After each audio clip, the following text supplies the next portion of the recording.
Ang susunod na programa ay rated PG. Patnubay at gabay ng magulang ay kailangan sa mga batang manonood. Ani ang mga balita sa Aksum, Davao. Pag hinumdum sa unang people power, gisugdan pinaagi sa Unity Walk sa AFP o PNP. Davao City Mayor Rodrigo Duterte, mibadot nga dili mo kandidato sa pagka-presidente, bisan pa man, usas siya sa ginapilian sa PDP laban alang sa 2016 presidential elections.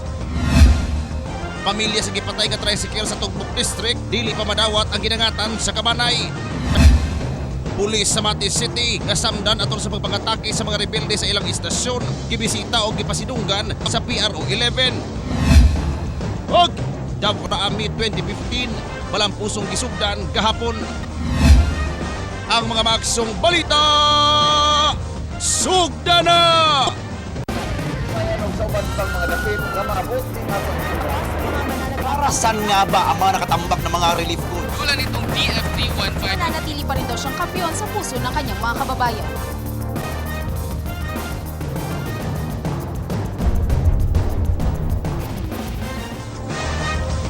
Davao Southern Mindanao, mayang hapon, adlaw ng Miyerkules, Pebrero 25, tuig 2015. Kauban ang inyong mga muaksyong tigbalita at namo mga balita o informasyon nga angay ninyong masayran. Kini si Mike Portadera. Makita na usab kita sa laing nasod pinaagi sa Action International Channel kini si Jem Avancenia Arenas. Partner mga kapatid, mayang hapon kaninyong tanan, ginahinumdum karong adlaw ang ika-29 nga anibersaryo sa unang People Power sa nasod. Pasado alas 11 ganinang buntag dihang gisugdan ng Unity March sa kauluhan diin misalmot ang mga opisyal ug miyembro sa AFP ug PNP.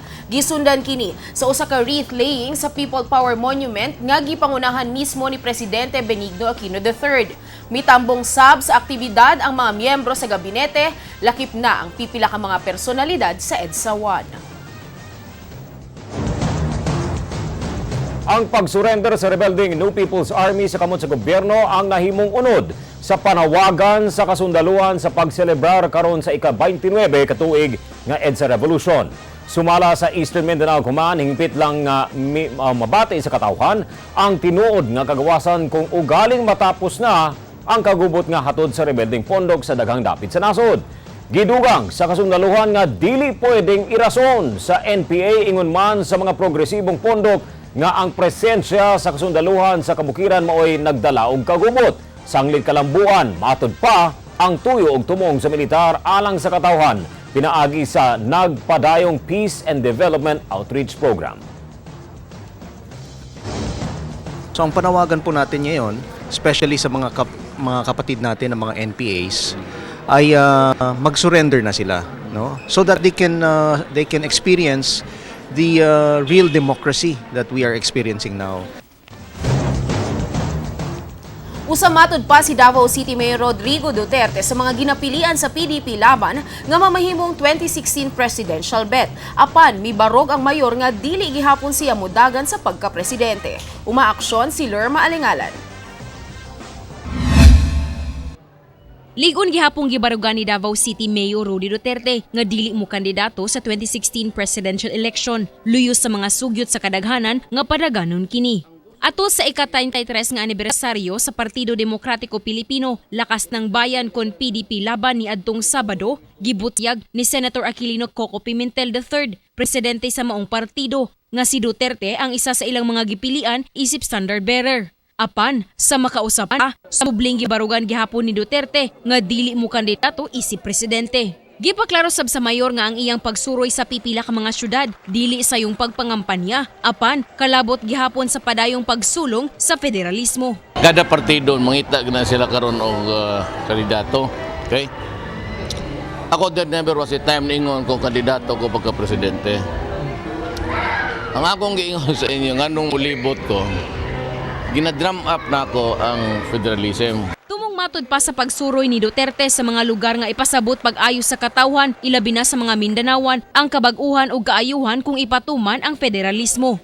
Suportado sab ni Duterte ang pagpadayon sa peace talk, tali gobyerno ug MILF. Naglaom gihapon ang mayor nga bisan pa sa nahitabo sa mga masapanong Maguindanao, mapasag gihapon ang Bangsamoro Basic Law kon BBL. I'm insisting on the resumption of the talks or probably Congress can do it a little faster.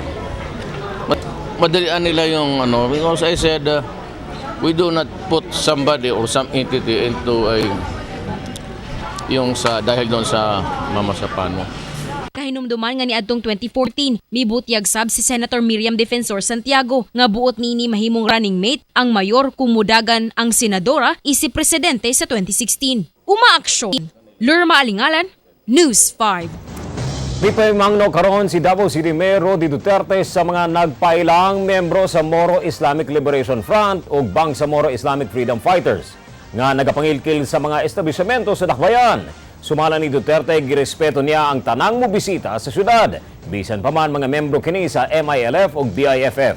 Apan dili niya konsintihon kung magdala na kini og kagubot og kahadlok sa mga Davaoenyo. Kinumduman nga niadtong ilabayng weekend nakugang ang pipila ka mga negosyante dihang duha ka mga tao ang nagpailang membro sa MILF og nangayo og kwarta sa mga negosyante sa dalang Quirino ning syudad. Hinoon gipanghimakak sa mayor og sa Armed Forces of the Philippines nga dunay presensya sa mga membro sa MILF o BIFF sa Davao City. Do not do that. Hulihin ko kayo. I do not care if you are what MIMN. Do not do that. Paghingi ng pera sa Mga business. sigurado kapag ako nakapick up sa diretso ka sa prisuhan. I'd like to warn the public that at this time, there are a lot of groups who are posing as NPA, posing as MILF, but ang objective nila is to extort money. Dili pagihapon madawat sa pamilya Magno ang gidangatan sa ilang padre de pamilya kinsa brutal nga gipatay sa usa ka pulis niadtong Lunes. Ang masakit matud pa, ginatawag nga karnaper ang biktima. Umaaksyon si Irene de la Cruz. Doble karon ang gibating kasubo sa pamilya sa napatay nga tricycle driver nga si Mario Magno. Gawas matud pa sa walay kaluoy nga gitadtad og bala ang lawas sa ilang padre di pamilya. Mas grabe ang ilang kasakit human gipasangilan kini nga karnaper. Bisabang tibok o, tibok mental, witness yung sa kata. Nadong na akong bana. At kay bailon mga tao, diri sa mong dapit, kung saan pagkatao si Mario. Duwain taon na idukit na inana. Karnapir. Huwag kabutangan sa sakit, bisan pa siguro. Pinupinohon ng lawas, yan ang pulisa! Di ba yan?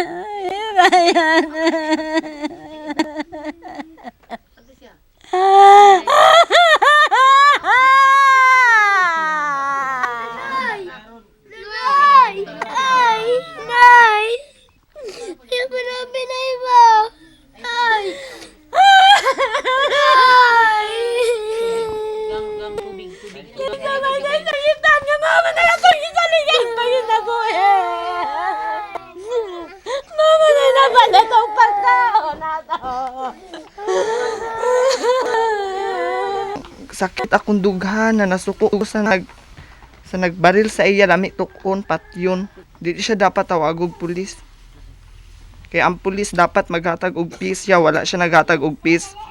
Siyam ka anak ang nabilin karon sa biktima. Problema nila ang pangadlaw-adlaw nga panginahanglan. Ang anak nga si Jessie, kada adlaw matud pa nagaminti na og tambal tungod sakit sa baga. Og iyang amahan lang kuno ang ilang gisaligan. Siya pa gani nagakuan sa kuha, maintenance sa tambal kay mao kay nakastop ko kay ningani.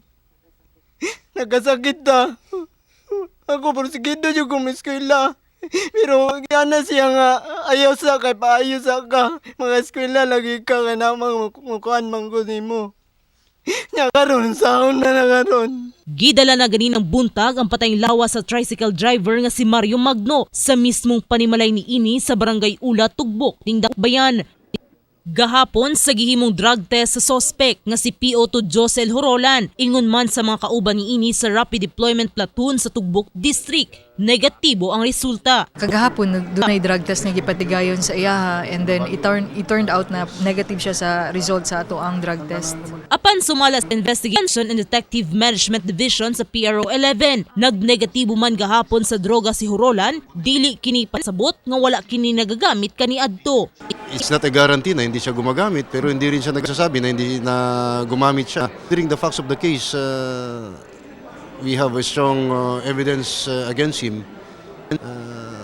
hindi kailangan ng PNP ang katulad niya. So, he will be dismissed from the service. Napasaka na gahapon ang kasong murder batok sa sospek, samtang ginaandam na sa PNP Regional Office ang kasong grave misconduct. Umaaksyon, Irene De La Cruz, News 5. Puruhon matod pa ni Davao City Mayor Rodrigo Duterte nga manubag ang mga pulis nga nagapabadlong sa dakbayan. Dili na matod pa kinahanglan nga kanunay niyang pahimangnuan ang mga pulis, sanglit nakahibalo na sila sa ilang mga tahas ilabi na sa peace and order. Buot sa mayor nga matagaan og saktong hustisya ang pamilya sa biktima nga napatay sa pulis nga si PO3 Josel Horolan.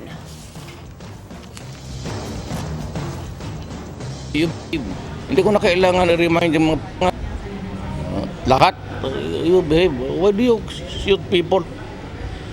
Just because you are drunk. Mabuta kita, sagasaan kita. Na-expect ang mga tao, Mayor, nga namuriaka sa hitabo kay Medyo ng isip. No, he goes to jail. He should be prosecuted. Usa ka sa marang pulis sa Mati City ang kasamtangang ginatambalan sa SPMC human ang pagpangatake sa mga rebelde sa ilang estasyon niadtong milabayng semana. Ganina gibisita siya og gipasidunggan sa PNP Region 11. Aduna sa bahad ang hepe sa PRO 11 batok sa mga badlongong pulis. Umaaksyon si Irene De La Cruz.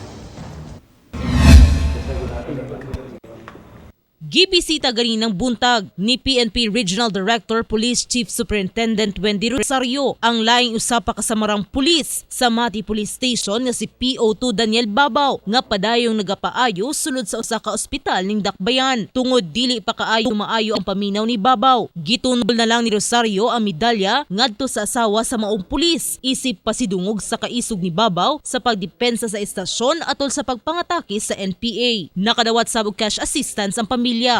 Yung mga kasamahan nating kapulisan, nagkusa na magkaroon ng kailang mga voluntaryong financial assistance para sa kanyang pagka-hospital. Salamat sa atong gobyerno.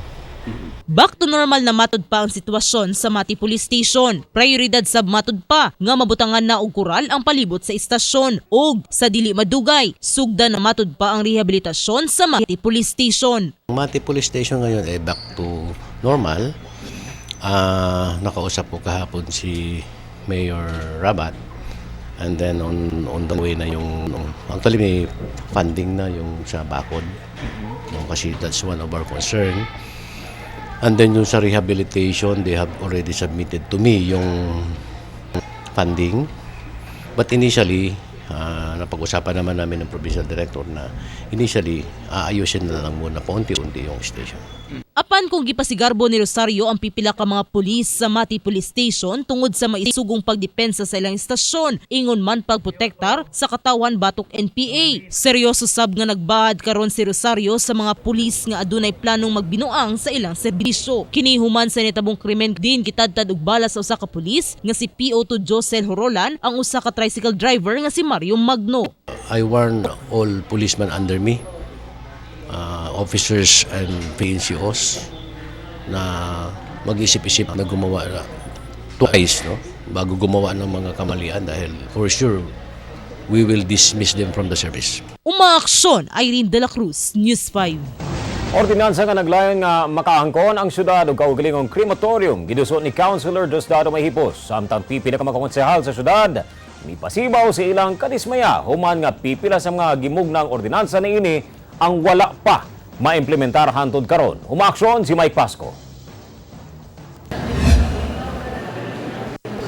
Giduso karon ni Councilor Diosdado Mahipos yung usa ka ordinansa nga naglayon nga muhimo og galingong crematorium ang syudad sa Davao. Ang crematorium usa sa mga bag-ong kahimanan asa gina-cremate ang patayng lawa sa usa ka may panaw nga tao. Dugang ni Mahipos nga dakong tabang ang crematorium ilabi na nga halos tanang mga pampublikong sementeryo sa Dakbayan sa Davao ang puno na. Our city in the eyes of tourists, in the eyes of foreigners, because most of the foreigners want their dead relatives who dies in the city of Davao cremated so that they can bring the remains to their home place, which is far from the city of Davao.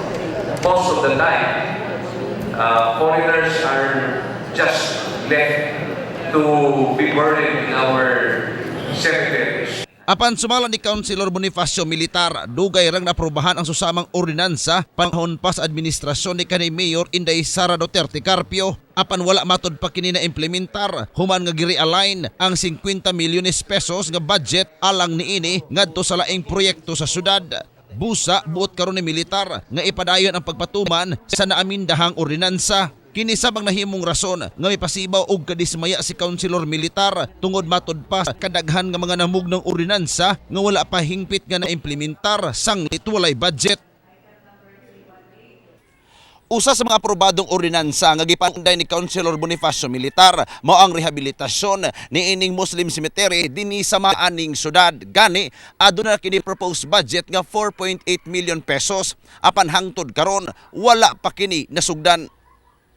Gawas ni ini, dugay na sab nga namindahan ang parking fee ordinance ingon man ordinansa nga mohatag og dugang benepisyo sa mga barangay officials. Apan sa mga nahisgutang mga ordinansa, wala pa'y bisan usa nga napatuman. It contributed to my disappointment and frustration that sometimes I feel that my efforts will be useless.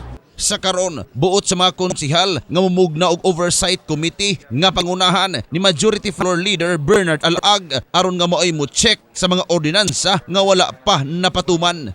Umakson Mike Pasco, News 5. Gikumpirma mismo sa hepe sa Davao City Health Office nga si Dr. Josephine Villaferte nga nagnegatibo na sa sakit nga MERS coronavirus ang duha ka overseas Filipino workers nga gi-isolate sa SPMC human nakitaan og simptomas sa maong balatian.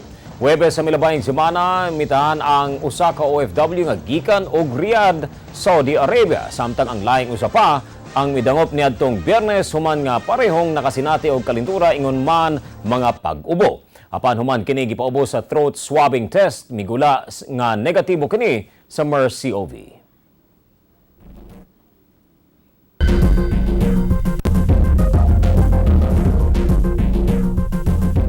Ubay-ubay karon sa mga residente sa Purok 2 sa Tibungko ang namiligro nga mapahawa sa gipuy ang lote. Pipila sa maong mga residente mao ang gipang-relocate gikan sa bahada ning syudad sa Davao. Alang sa aksyon sa barangay, ani ang report ni Mike Pasco.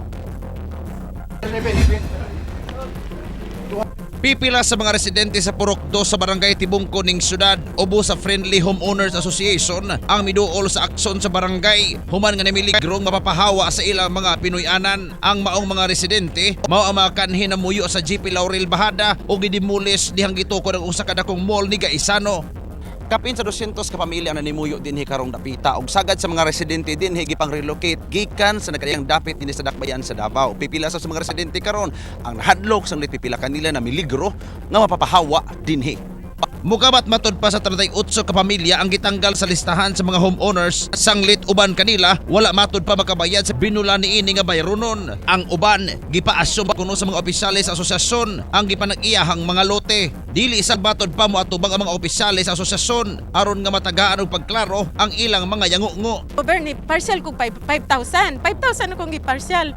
Kaya ang ako 12,000 man akong bayronon totally jud sa akong whole gyud nga utang. So karon ni parcel kog 5,000, halos dili nila dawaton kay cancel na daw mit. Gusto na kong hatagan unta og katinawan gikan sa ato ang board of association dinhi sa Friendly nga kanang akong gipangayo gikan sa sinugdanan nga gusto kong makakita og financial statement. Kay ani man gud sir. Kay aron makahibalo mi kung pila na among nabayad sa among loan. Ingon si Dilia, basta naa kay kwarta katidad ani dawaton ako. Gidawat niya pero after ana magtuman sel gibalik na ako paluab ka Dilia, gipauli sa akong kwarta kay dili nagyudaw ko madawat ang ako ang kwarta. Nakadungog ko nga gipa-assume na din nilaglait. Busa giduol sa aksyon sa barangay kauban ang mga mereklamong residente ang mismong presidente sa association nga si Dilia Cales. Dinhi adunay komprontasyon nga nahitabo sa mga homeowners ug sa mismong presidente.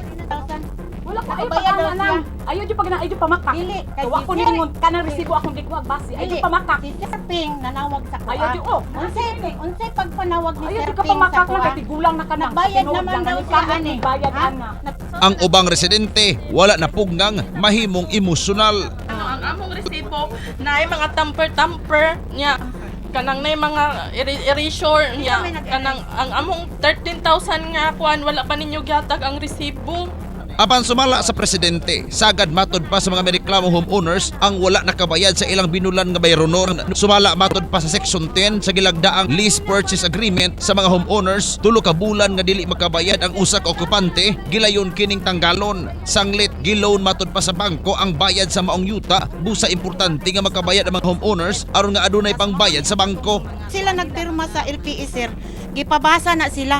Ang nag-screen ana sir taga City Housing. Gi-orient mi ana. Kay numdo mo dito tao sa may baybay gi-orient sa taga City Housing, City Planning. Dili pwede nga mo pirma sila nga dili. Di kay pwede nga mo pirma lang ang bana lang walang asawa kung minyo ka.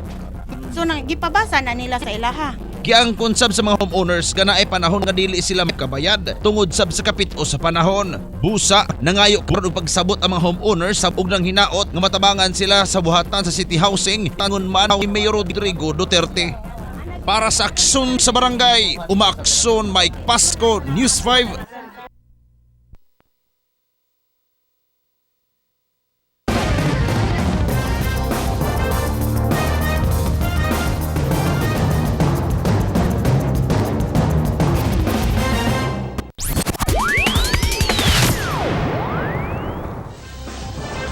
Maski pagkusgan pa karon sa Davao City Police ang ilang kampanya batok illegal nga droga. Ganinang kadlawon, laing tulo ka gituuhang tigpayuhot og shabu ang nadakpan. Umaaksyon si Lerma Alingalan.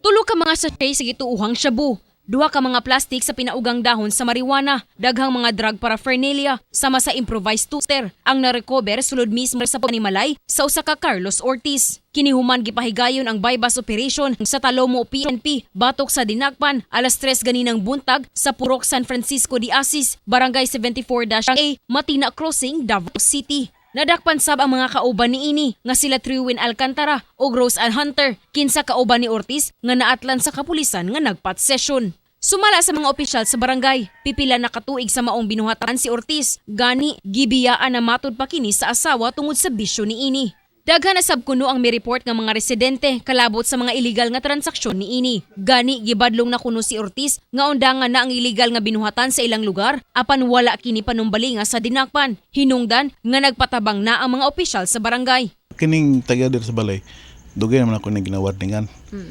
Na kuan kay nasakpan ko naman dito sa unang nagpatisyon sila. Yung man mato na kuan nya karon magdala-dala magkuan kini mga dayo. Nya ako na sang giwarningan nya dili ka magdalag dayo lagi diri. Ang mga dinakpan igo na lamang sa pagtabon sa ilang mga nawong ug wala na mihatag og pahayag. Sir, kinsa ni balay diri na? Ni. Ang dali na droga. Sabay mo ani na ka. Dili ko. Ayaw lang, dili ko. Pasakaan og kasong paglapas sa Comprehensive Dangerous Drugs Act ang mga dinakpan. Umaaksyon! Lerma Alingalan, News 5. Formal nang gisugdan gahapon ang Davao Regional Athletic Association kung DAVRA-AMI 2015. Mukabot sa 6 million o 6,000 ka mga partisipante ang misalmot karong tuiga. Mao kini ang good news nga giaksyonan ni Paulo Anota. Gisugdan sa usa ka parada sa kapin 6,000 ka mga partisipante sa Davao Region Athletic Association o DAVRA-AMI 2015 ang kasadya sa maong kompetisyon sa baywalk sa Mati City kagahapon sa hapon. Suot ang opisyal nga color sa matag division, masyudad man o probinsya, gianto sa mga atleta ang kainit sa adlaw sa pagmartsa. Giduyugan hinuon sila sa nagkandaiyang marching bands, kauban ang mga maanyag nga mga majorettes. Pag-abot sa Governor Francisco Garcia Rabat Sports Complex, dinhi na gipakita sa matag grupo ang ilang presentasyon sama sa pagsayaw. Naguna ang Compostela Valley contingent sa ilang gold attire. Misunod ang Davao City, dayon ang mga atleta gikan sa Davao del Norte, Tagum City, Davao del Sur, Digo City, Island Garden City of Samal, Panabo City. Ug mas mikusog ang syagit sa mga nananaw, dihang misulod na ang host city of province nga Mati City ug Davao Oriental. Number one, sportsmanship.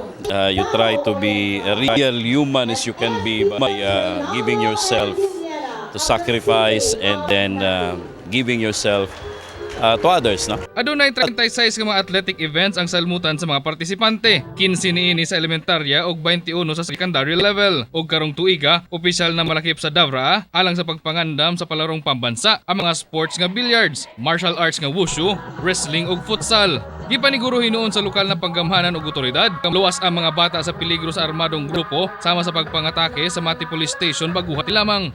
Grabe ang preparation.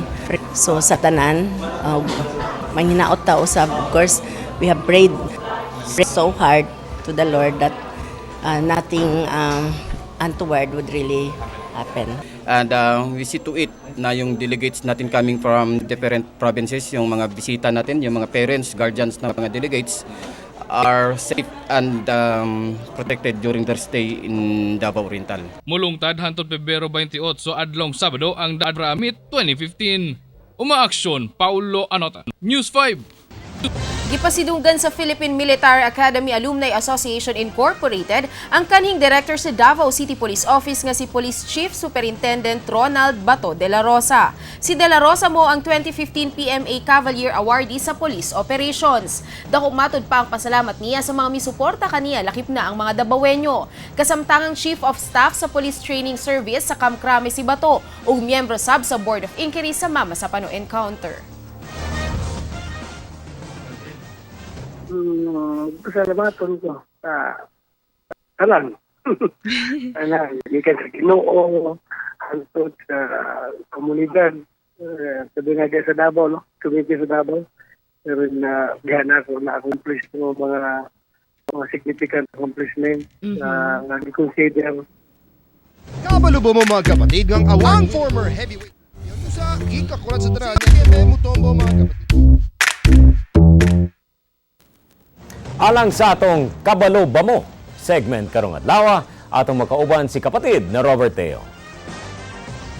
Ug para sa itong trivia for today mga kapatid, karong adlaw ang ika-29th anniversary sa People Power Revolution.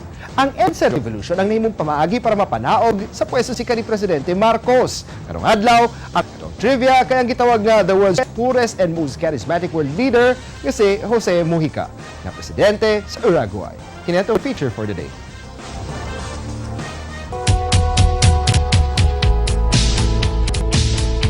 Kabalubo mo mga kapatid ng kanihol ka-aper sa bangko ug rebelde nga si Jose Mujica ang presidente sa nasod Uruguay sa South America. Si Mujica mga kapatid ang ginatawag nga the world's poorest, humblest and the most charismatic world leader. Busa daghan ganahan kaniya. Simple lang ang kinabuhi ni Mr. President kay dili siya ganahan mo gamit og presidential car ug mismo siya ang ga-drive siyang daan nga blue Volkswagen. Na-report po mga kapatid nga si El Presidente niya itong nakakita og lalaki sa kalsada. Gipa-hits pa niya kini ug nakurat ang hitchhiker nga ang presidente di ay ang Good Samaritan. Si Mujica wala nagpuyo sa Presidential Palace. Mismo sa iyang one-bedroom house gihapon siya katulog aron makatipid daw ang iyang gobyerno. Pagabot sa security, si Mujica naray duha ka security. Usa niini kay ang presidential bodyguard ug ang ikaduha kay ang iyang gamay nga iro nga tulura ang tiil. 90% sa sweldo ni Mujica pagka-presidente ginadonate niya sa mga kabus ug sa charity. Para masuportahan ang iyang kaugalingon ug gasto sa balay, si Mujica gabaliga og bulak nga chrysanthemum. Ang asawa ni Mujica kay si Lucia Topalansky nga kani kauban sa una sa rebeldeng grupo ug naakusahan sa una nga assassin pero matod niya dili kini tinuod. Karon, si Mrs. kay usa na pod ka senadora sa ilang nasod na pareha kang Miriam Defensor Santiago ang estilo nga isog. Simple lang kinabuhi sa duha, busa wala sila katabang.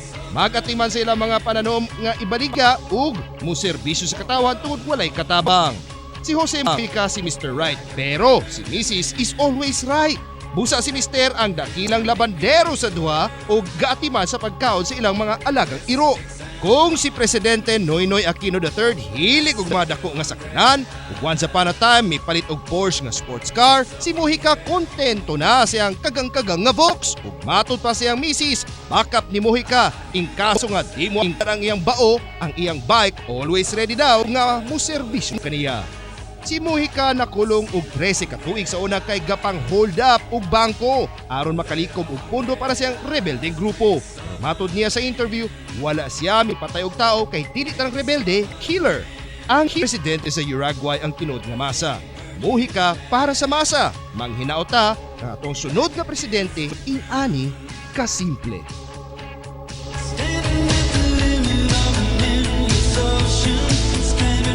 Ug mo kato ang 30 minutos nga siksik sa mga balita ng impormasyon nga nagpat sa pinakamaksyon nga newsroom sa Dakbayan. Alang sa dugang pang mga balita, lagon lang sa www.interaction.com. Ug happy birthday ila Belinda Soto and Leonida Laputan gikan na kay Laputan and Gascon Soto. Ug kung aduna mo'y mga balita nga buti inyong maaksyonan o dili ka mga litrato ug video sa mga panghitabo sa inyong lugar, i-post lang kini sa TV5 Davao Facebook page. Labaw pa sa balita. Aksyon Davao, kini si Mike Portadera. Kini si Jam Avancani Arenas. Saan man, Kailanman. kapatid.